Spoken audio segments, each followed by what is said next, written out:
In the last 2 weeks, the University of Ghana has been in the center of a media storm after BBC Africa Eye released a documentary titled Sex for Grades. Two of the university's professors were caught in compromising situations in the documentary. In the midst of all that came a lady, Andrea Pizziconi, who accused the Vice-Chancellor of the University of Ghana of unsavory remarks and behavior, which was initially construed as sexual harassment. She came back later to say she was not harassed by the Vice-Chancellor of the University of Ghana. Since then, there's been a lot of drama around the case. I am Nuong Faalong, and today on Hot Issues, we have the lady at the center of the drama, Andrea Pizziconi, here to give us more insight into the whole case.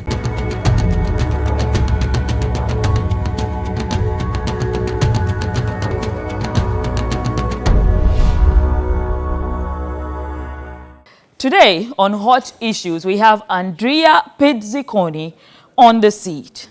Welcome, Andrea. Thank you. Thank you for joining us on Hot Issues on TV3. Thank you for having me. Let's look at sexual harassment in general. How would you describe sexual harassment?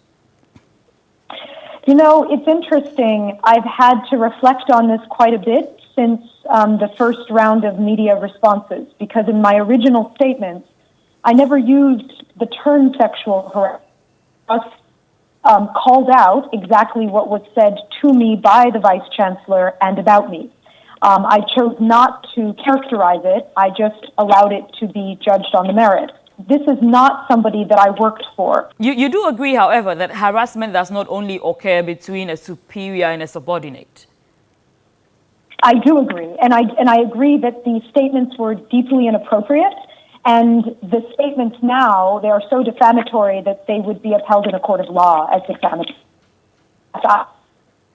Disturbing statements, and what they are at the core, and I think that we can agree on this, it's all about an abuse of power. So, regardless of the paradigm of employee, employer, professor, student, they are all symptoms of abuse of power. Let's look at the contract in general. Can you tell us a bit about the contract? Sure. So in late 2013, the company that I founded, Africa Integras, was invited by the University of Ghana to consider a public-private partnership contract. This was after the university had unsuccessfully sought out a similar developer, and they held a conference and had 100 participants, and they did not find a suitable developer. My company's niche expertise is university facilities development and financing. So they reached out to us.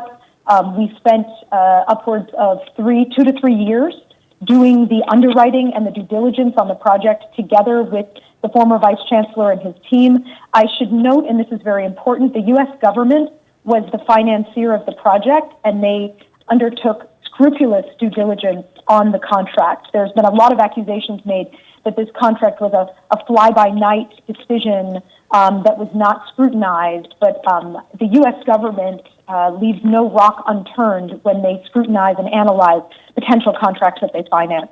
This was one of them. Let's go back to the accusations you made in your Twitter post. Sure. Right. Now, you do not think he harassed you? So I've decided that I'm not going to put the word on it. I would rather that the actions be judged. So but how can the actions be judged if there's no definition? So after an agonizing year of trying to get them to receive myself and my team constructively, most of the time he declined to meet me, which I thought was strange because I am the decision maker in the project representing Africa Integras. I've personally invested millions in the project. And on behalf of investors as well, other investors obviously invested tens of millions.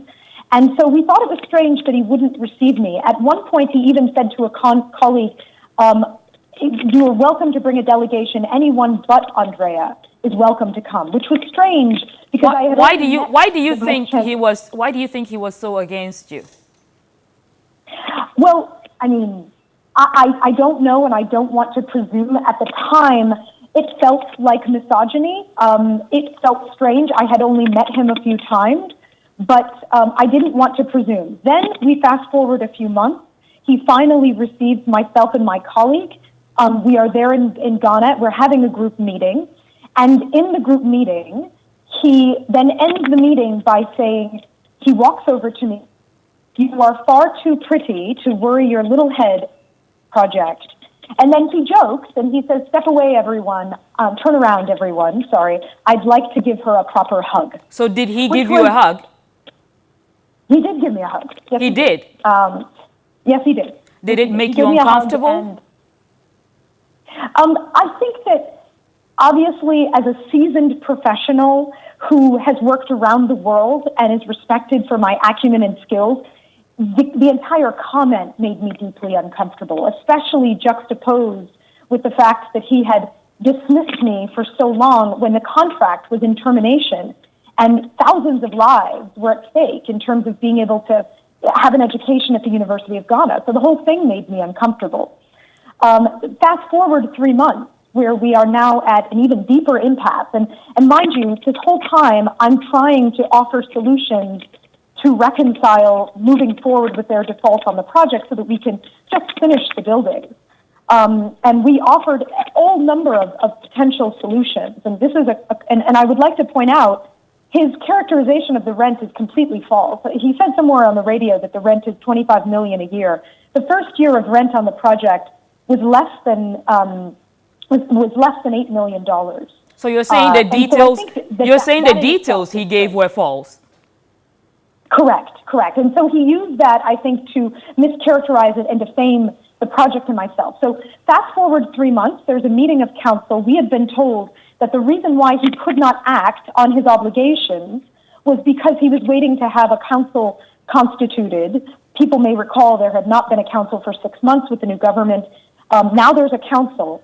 And in his presentation to the council, he confidently states that I, of all people, have told him that he uses this to justify, this is a very important detail, we were eligible for significant GIPC benefits. As part of the original contract, all of those benefits went back to the university in the form of reduced rent, and they were significant benefits. Do you think his perception of you and the comments he made towards you in any way directly hurt the contract? Well, let me explain. So I'll try to explain more briefly. In the meeting of council, he had to justify why he refused to sign the final document required for the university to benefit from the GIPC benefits. And he said, "I didn't sign it because she told me that the contract was signed in a hotel room between herself and my predecessor, and that is deeply inappropriate." And was the contract signed in a hotel room? The contract was signed on live television in front of 500 people. I'm fairly positive the vice chancellor might have been in attendance. So you're saying, in front of everyone. So you're saying the vice president, the vice chancellor, lied about the details of the contract? Correct. That is what I'm saying. Why do you think he would do a thing like that? You know, I honestly think that part of this had nothing to do with me originally. I think that there might be a personal issue between himself and his predecessor. I think that he equally has a deep, entrenched bias against women based on his interactions with me. So you would call him misogynistic? Would you call him misogynistic? Yes. There's no doubt that anybody that goes on national radio, as he did last week, to proselytize, as he did, that I told him, which is, of course, a lie. I can say exactly what I said that is remotely close to that statement. But even the insinuation that he made that I tried to meet him alone, which, of course, as a business person, is a very appropriate thing to offer, to say, we are the two decision makers. Why don't we both sit down together and work these issues out? To insinuate that I was somehow throwing myself upon him, as he insinuated in the legal arguments he made for why when the project went into dispute resolution, at some point the argument was made that it was signed under coercion. This person then also held a convocation meeting as recently as this past July, and the entire meeting was about me trying to prove that I was corrupt. I don't think people realize that he even launched an Inyoko investigation against myself and his predecessor. It's been 2 years. They have found nothing. Did you ever meet the Vice Chancellor before you had to interact with him for this contract? I met him at the day of his inauguration. So you didn't know him prior? No, I did not know. Oh, no, that's not true, actually. He was involved in the approval of the project. I did not have significant engagement with him. I don't remember the significance of any conversations, but he was at the time the dean of the School of Basic and Applied Science. And each of those deans had to approve the drawings that were involved in the buildings that we were building. So he was involved in some of the academic board meetings that approved the project, where we presented. Do you think his actions affected the cancellation of the contract? He unilaterally canceled this contract. He had advisors surrounding him who were telling him, the university has duly signed a contract. There are significant, I want to be clear, the university stood to benefit from a $450 million surplus. After a consideration of the rent, the university made additional $400 million as a result of this additional infrastructure that we were building, its capacity for 19,000 students. And despite all of his advisors that we met with many times telling him, please proceed with the contract, he decided single-handedly not to. And of course, his decision went through dispute resolution, and it ended in a judgment of $166 million against the university because of his foolish decision. Now, if you had to explain, why do you personally think the contract was cancelled? Do you have personal reasons? I think it was a combination of perhaps personal issues that he might have had with his predecessor. Perhaps he didn't understand the contract. Perhaps he didn't believe that a woman who looked like me and who was as young as I am, could have accomplished such a feat as to originate and close and finance such a project. Could be a combination of those reasons.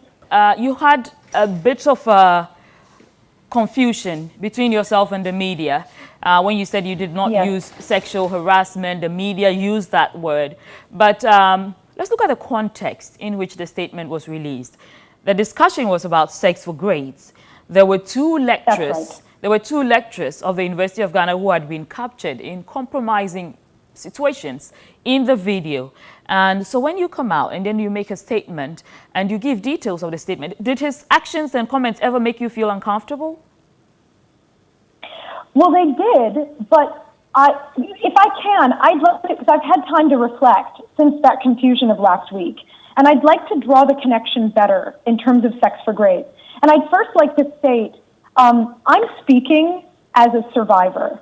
So not only when I was in college did I have a professor pressure me, and I took the bad grade, and I chose not to succumb to the pressure, but I didn't tell anyone at the time because I thought I won't be believed. But I'm also a survivor. When you say you succumbed to the pressure, what do you mean?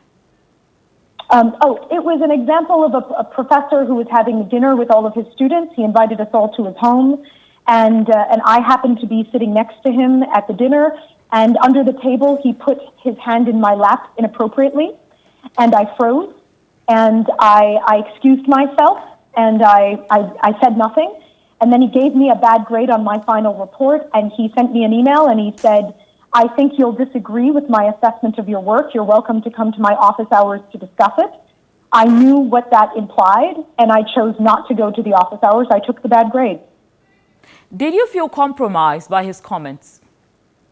I did not feel that the Vice Chancellor was foolish enough. In my assessment, I did not feel he was foolish enough to actually aggressively pursue me. But you think there was some interest there? You think he had some interest in you? I don't want to insinuate because I think that the stakes are too high. I think that this is somebody who dismissed me as a pretty face, who was not a respected counterparty to him. And the point that I wanted to make, the way that he defamed me, the accusations that he's made repeatedly, that the only way I could have possibly accomplished what I did was by sleeping with someone. They're very related to what these young women are, because it's a little bit of the old adage, damned if you do, damned if you don't. Having survived assault myself, I didn't say anything for many years because I didn't believe that I would be believed. And I wanted so badly to avoid exactly what this vice chancellor has done, which is to accuse me of something so untoward. And then it turned out that after all of these years of being quiet, it didn't matter. Because misogyny, it's this abuse of power, they're all related to each other. And that's the point that I was trying to make, is that if women think that this doesn't affect, this was what was told to me. When he said those comments about me, and this was 2 years ago, so I kept quiet for quite some time. When he made those comments, I asked an official, how could he say such a thing? And the person advised me, because he believes it, because he's so used to growing up and seeing in his career sex for grades, that he believes there's no way that you could have ever accomplished what you did unless you offered yourself. Thank you so much, Andrea. We'll be going for a quick break. When I come back, we'll continue with you.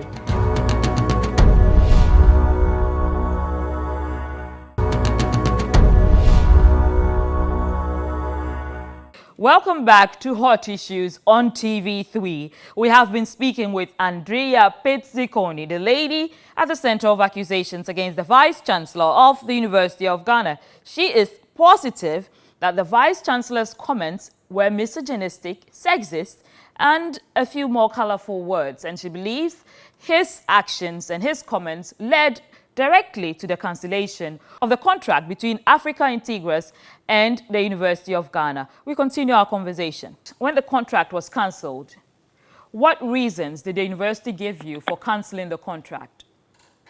Well, I want to be clear about this information. The contract was terminated because the university defaulted on one of its obligations to provide sufficient security for the contract. Okay. What makes it relevant, what the Vice Chancellor's, what makes his conduct relevant is the fact that we offered myriad remedies, as far as to remedy it by saying, would you like to renegotiate the rent? Let's renegotiate the rent, which is something that he has often said in the media was his reason for canceling, that this was a contract that enslaved the university. He used very colorful terms.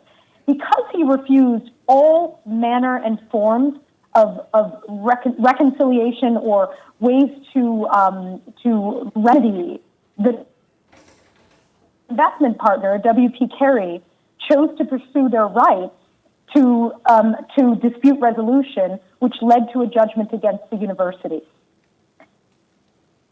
And this was against his counsel. At the time, his counsel had assured us, thank you for offering these many solutions. We will go with this solution, and the Vice Chancellor will agree, and then that just didn't happen.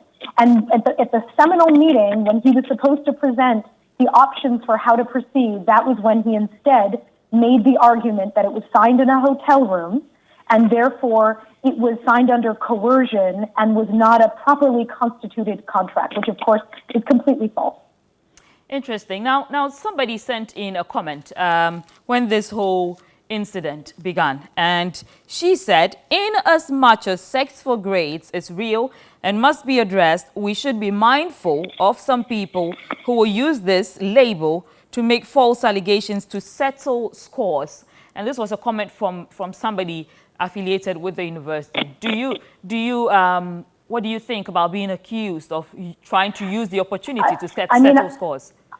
I think that there's that expression, CYA, and I think people know what it means. I think that they are, it is unfortunate that people feel that my speaking up to say, I believe these young women because I know what it's like to not be believed, and I know what it's like to be defamed when you come and speak up. And also, I know what it's like when you are dismissed because of your looks or presumed in some way. And the purpose of this is to say to every career woman who thinks that sex for grades is not about them, it is about them, because every single accomplishment that we achieve is being put under question because there is a pandemic crisis of sex for grades. And as those young women graduate, all women are put under suspicion. And that is the direct line. All of this is part of an ecosystem of an abuse of power that is based on gender disparity. So the comments made by the university, I think, are convenient for them. They're trying to protect their reputation, and I think they find themselves in a very difficult moment right now. Did you try to use the opportunity to settle scores? Not at all. So for me, the score was settled by the $166 million judgment against the vice chancellor. If there was ever a question of who was at fault, it was completely resolved at that point by that expert. In terms of why I spoke up later, and again, he continues to pursue me, with the press releases and whatnot, which is strange. But I spoke up because I have so often seen these young women disbelieved. And as a result of this experience that I had, it forced me to deeply reflect on what could I do to address this issue. And so we launched Girls First Finance, which we were already coincidentally launching in a few days anyway, on the Day of the Girl. And the purpose of that was to give young women tools. This is a free app that gives them tools to be able to protect themselves, defend their reputation, record memories if they have been abused or assaulted confidentially for themselves, connect with other women who have been abused, and also just manage their finances to empower themselves so that they don't have to fall into the whole sponsors issue, which is a related issue to sex for grades as well. So let's establish a few facts. You believe the vice chancellor was sexist. You have also stated some misogyny in there. You have also used other words. Now, you also admitted that his comments made you uncomfortable. You also think his comments and his attitude were directly linked to the loss of the contract. And yet you say he did not sexually harass you. So I think that the point that you're insinuating is a very fair one. Why am I not using that word? Somebody made an analogy to me that I think is very interesting. If a woman is being abused by her husband and someone calls the police and says he's beating her up, and the woman says, no, he's not beating me up, then does she get the right to say it's not abuse if somebody else can call it out and say, but that is abuse? And I think that one could argue. So are you saying it's abuse, but you're not calling it abuse? It's definitely abuse of power. I'm definitely saying that. I'm saying that your suggestion that this is harassment and we should call it harassment is a fair one. It's just that isn't what I said at the time. And the issue that I had with the media was them putting words in my mouth at that time. They didn't allow me to characterize the story as I would have. But I think that through this discussion... But the media was interpreting what you wrote. The media was summarizing what I wrote. Yes, which pointed to harassment. The point is I didn't use the word. I chose to fight a different battle. So are you saying it's harassment, but you did not use the word harassment? I think that one could fairly deduce, based on definitions of law, of what harassment is, that would be included in harassment. I didn't say it at the time that it was harassment. Are you saying it now? I think that you could argue that upon reflection, what I want to do is I want to contribute positively to the discussion and say it is worthy for us all to discuss what constitutes harassment. And those are deeply disturbing comments. And I'm going to be reflecting deeply on how in a court of law those would be considered, those comments, especially in light of the influence they had on the contract. Don't you think it derails the dialogue when the victim refuses to put a description to her experience? I think that that's a very fair point. But I think that one can also look at that and let's just think about why, though. Why would a victim do that? Look at what happened to me over the last week, the trolling that happened, the incredibly defamatory statements that were made from him and from others about me because I spoke up. If you were a young woman at the University of Ghana who had been mistreated by a professor, what lesson would that teach you? Would you want to speak up now and tell your story, looking at what happened to a woman who has relative privilege and agency by nature of being more advanced in my career and whatnot? The answer would be no, which is horrible. So you're right, probably doesn't help. And it's why I am trying to be so thoughtful with my words. And you're right, but by definition of law, that would be harassment. If I am listening, right about that, and you're right to poke me on that. If I am listening to you correctly, then you're saying that you are afraid of calling it harassment. I'm not going to use the word fear because I'm not afraid. I want there to be a healthy discussion. In my case, my understanding of harassment at the time is that there had to be a direct relationship of power, i.e. an employer. But you do not think there was a direct relationship? There was a relationship with power over here, wasn't there? There was a contract. You're right about that. Listen, I think that you could easily make the case that, I think one could easily make the case that that was harassment. I wish at the time that the media had allowed me to tell the story and paraphrase it, but you know what? Things happen for a reason, and this has led to a thoughtful discussion about this issue. And one thing is very clear. There were different comments made about me backtracking or running away. I'm right here. Are you running away? Are you backtracking? Definitely not. Are you afraid? Not. The state, not at all. But you did say in a court of law it would be called harassment. In a court of law, what he said, I read about it. I actually looked on Google this morning and I read it. In fact, I don't know if this is going to work, but I read a list and I sent it to myself of what constitutes harassment in law. And on the list of what constituted harassment, there were two lines that stuck out at me, and I'll read them because they were, to me, so they were so interesting. Unwanted sexual teasing, jokes, remarks, or questions, telling lies, or spreading rumors about a person's personal sex life.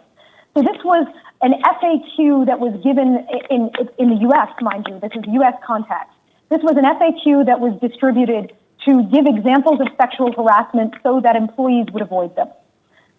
So based on that, those two things that I just read, and there were many others, this was a list of 20 different examples, including standing too close, touching or rubbing oneself, staring at someone inappropriately. I mean, some of these are very nuanced.